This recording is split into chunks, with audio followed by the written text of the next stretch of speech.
So binasa ko yung rasyonal. Ang plano niya, unahan ko na lang.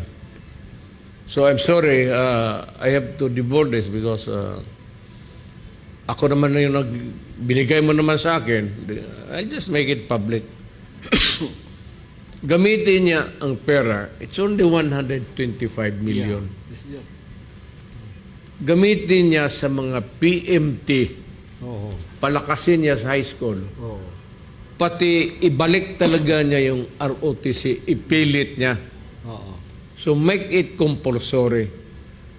But that would be a long process kasi matagal na kasing nawala yung compulsory ROTC. So sabi niya pa, I would like to have a soft landing. Hindi man naintindihan ng mga komunista yan. Kaya sabi ko sa kanya, magprangka ka na lang. Itong intelligence fund na ito, gagamitin ko para sa utak ng Pilipino kasi ito ang target ko, kayong mga komunista nandyan. So, Confidential funds like what your daughter, the Vice President, at the same time the DepEd Secretary, is asking for, that they made a big issue out of it, na demonize pa siya. Di ba importante itong intelligence fund na to when you are President? This is your forte, na hindi makalusot ang droga, hindi makalusot ang mga terorista dito, because you have a wide intelligence. Pastor, I seldom talk to my daughter. But 4 days ago, we buried the ashes of my sister, si Jocelyn, nung namatay sa cancer. Dinala namin doon sa cemetery. Yung nanay ko, kapatid ko, Jocelyn, pati may isa akong kapatid na namatay na sunod sa akin, lalaki. Namatay. So, tatay ko. She stayed a while. And I think, hindi kami nag-uusap na Inday. Actually, that was the first time in so many months. Christmas, hindi kami nagkikita yan. I don't know what... yun ang... Ano namin sa... Dynamics out. Kami pati ni Inday. But she made a way. Sabi ko...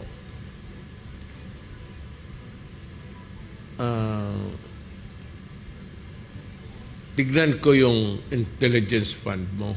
Anong gagawin mo? O nag-usap kami.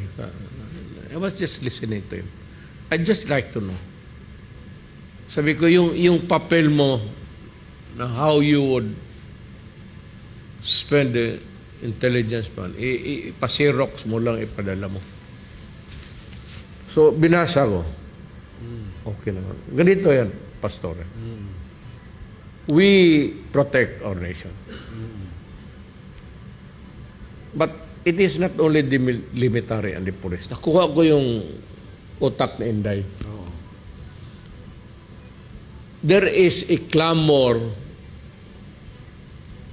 for the ROTC to be existing again. Maraming nang ayaw ng ROTC.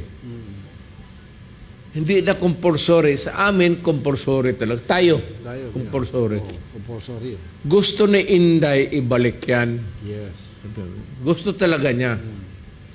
Kasi si Inday is a reservist. Light colonel si Inday sa... o colonel na sa reserve. Oh, yan.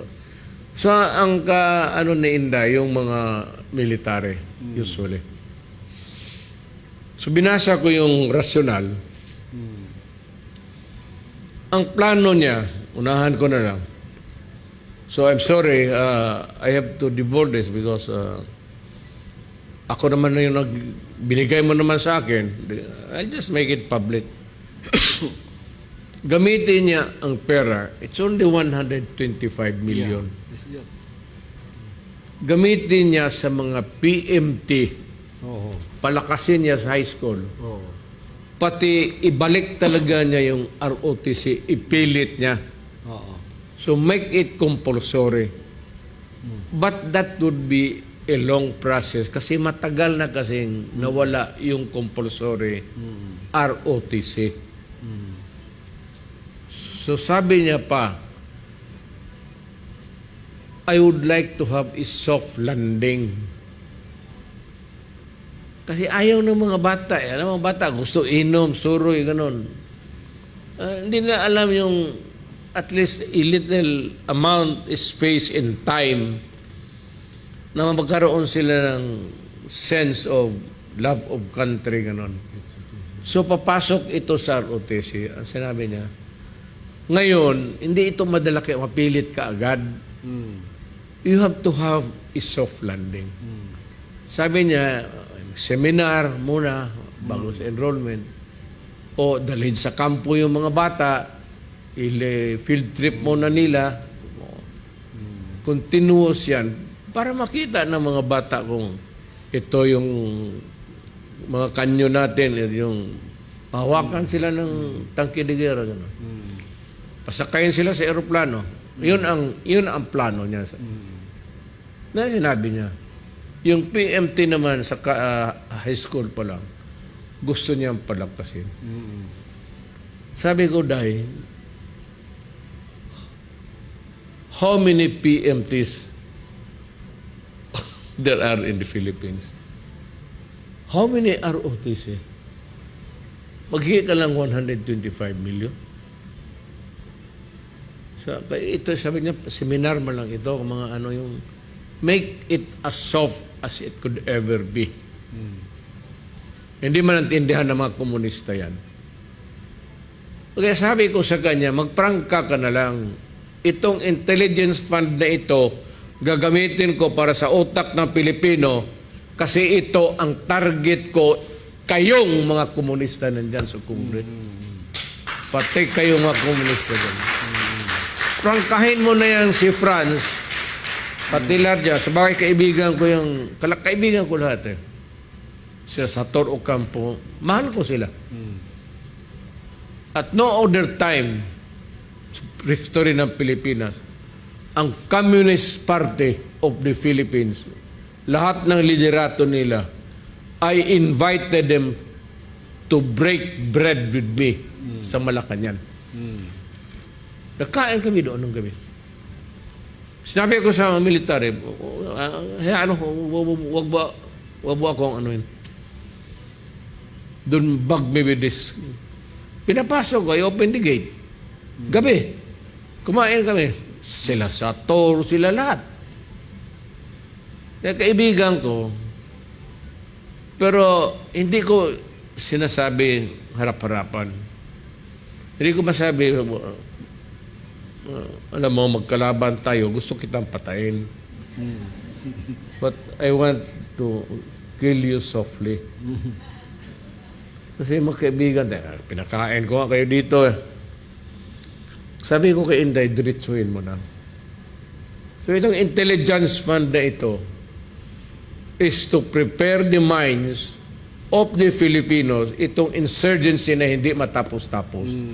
And the ROTC, para preparado tayo kung magkagera ganitong sitwasyon ngayon. Pag wala tayong sundalo, meron tayong mga bata na who will take care of the respective barangays to help government. Yes. Pero ang una mong target sa intelligence fund mo, kayo, ikaw, France. Kayong mga komunista ang gusto kong patayin. Sabihin mo na sa kanya.